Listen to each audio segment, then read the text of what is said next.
En utilisant uniquement des crayons, Antoinette crée des dessins complexes sur des panneaux de 5 mètres de haut dans un château de la Renaissance qui se trouve dans l'est de l'Allemagne.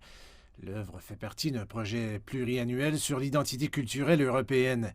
Les habitants locaux regardent curieusement à travers les fenêtres et Antoinette se dit heureuse d'avoir leur soutien.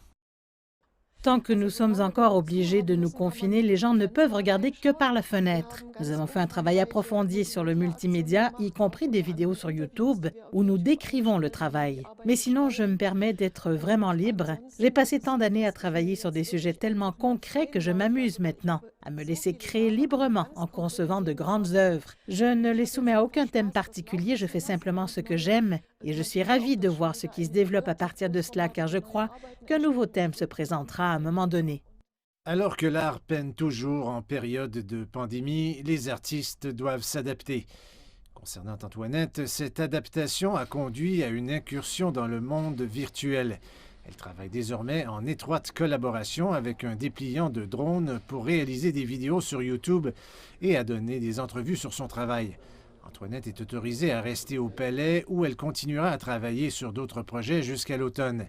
Elle dit qu'il est important d'avoir un état d'esprit positif face à la pandémie.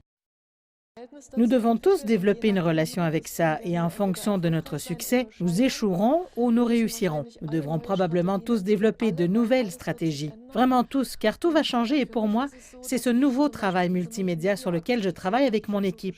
Il ajoute une toute nouvelle qualité et atteint un public international beaucoup plus vaste. Je fais donc constamment de nouvelles expériences. Pour moi, c'est le cas alors que je peux travailler en paix et parfois saluer le public à travers la fenêtre. Et sinon, j'espère que nous l'utiliserons comme un processus de transformation vers quelque chose de positif. Ce serait génial. Le milieu artistique est sous le choc des confinements, des interdictions de voyager, de la distanciation sociale et des foires comme Art Basel qui ont été durement touchées. L'achat et la vente d'art doivent s'adapter pour limiter les dégâts. Les ventes mondiales d'œuvres d'art ont chuté de 22 en 2020 à un peu plus de 50 milliards de dollars selon des rapports. Il s'agit de la plus forte baisse du marché depuis la crise financière d'il y a plus d'une décennie.